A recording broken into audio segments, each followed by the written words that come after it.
Alright.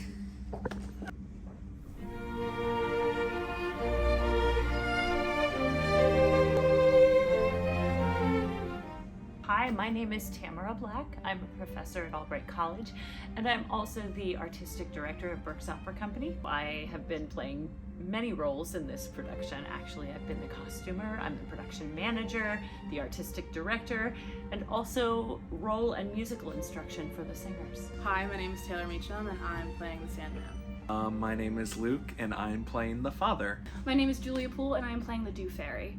I'm Daniel Lior, and I am playing the servant in the beginning and one of the gingerbread children in the third act. Hi, my name is Angel Alvarado, and I'm playing the role of the witch. My name is Daniel Reyes, and I am also the witch. This is the second opera that Albright has done. Yes. Last year we saw Amal. Night Visitors. Yes. So how has it sort of evolved since then? The program, the vocal performance major. So we did them all last year as our very first year with the vocal performance co-major. And that's a short opera. It's only about 45 minutes long.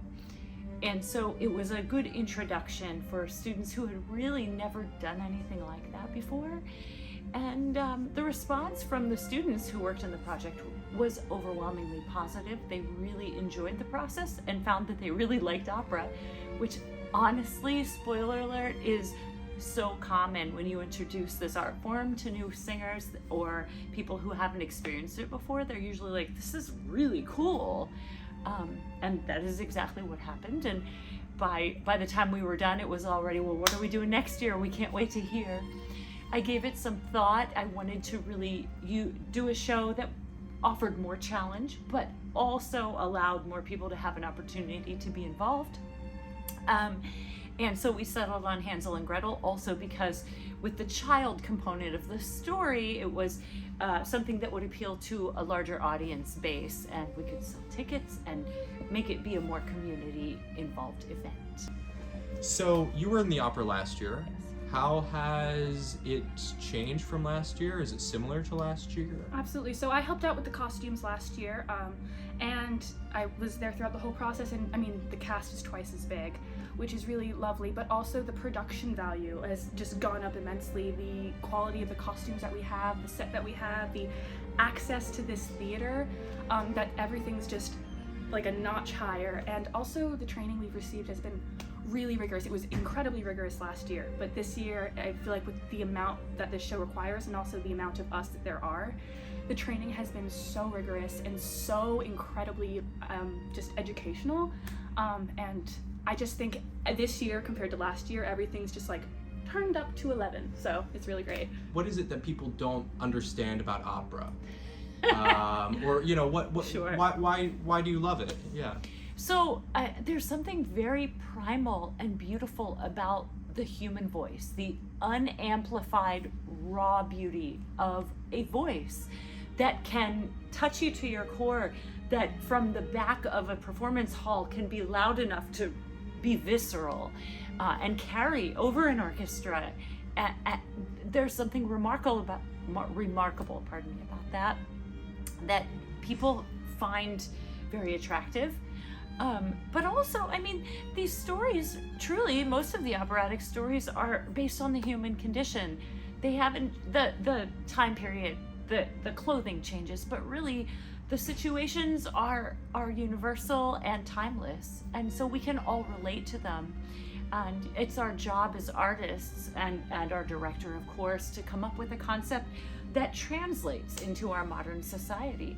And so when that happens, most people go, that's amazing. How do you as the sort of the leader sort of bring everybody together in that way? That's a great question. So, I mean, obviously the purpose of the schooling, the education piece, is to take everybody where they are, challenge them to grow and learn. And certainly the vehicle of opera does that by the requirements and the process of learning music that is very difficult, and memorizing it and then putting movement on the stage with it. Because opera is a very athletic type of singing. So to do that, one must sort of really be able to multitask on a lot of levels. So the newer students usually do smaller parts or ensemble parts, and they learn the process from their older peers who can act as a mentor. And as they work their way through the process, they will take on larger and larger roles. Yeah, so this is your first time in an opera. Yeah. How has it been? It's been fun and challenging, stretching my range for the part. Last year when we found out the casting, I was an alto and this is a soprano role. Well, a lot of my work for the opera has been done in my lessons with Professor Black.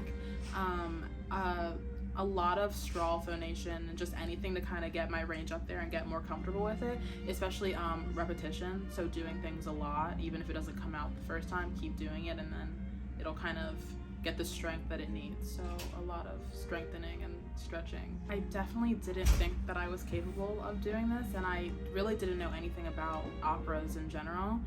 Yeah, I just was very nervous and I thought that my voice wasn't right for opera. So it was fun to find out that it is.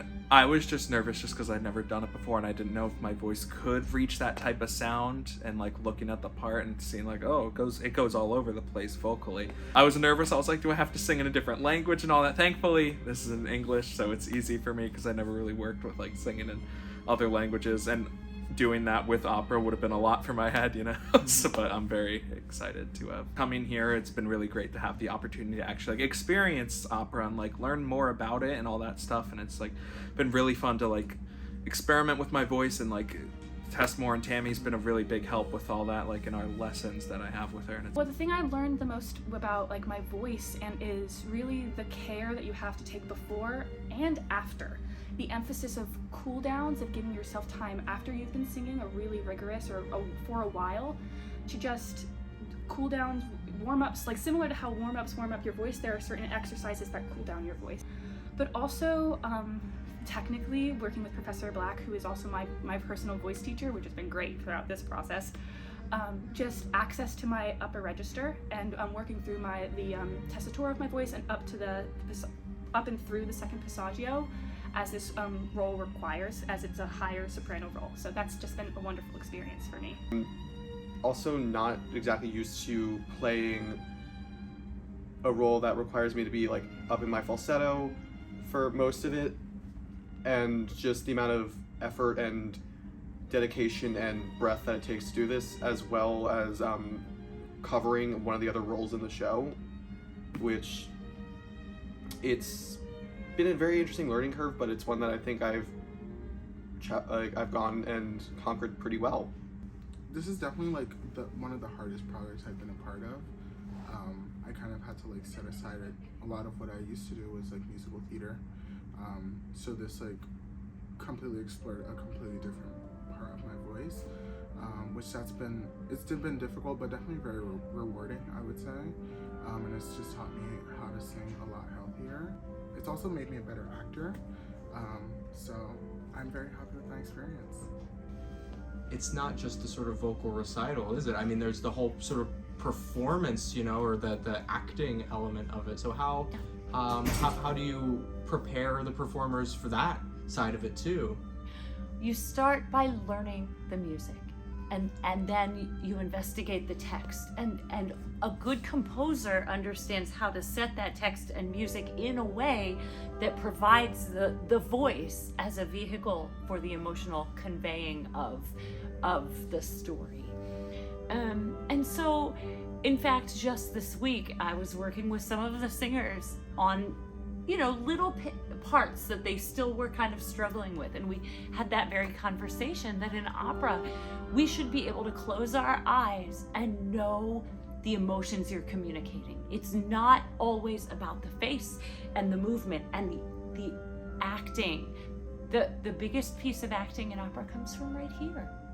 It's how we choose sounds and colors of emotions through our voice that convey so much of the story.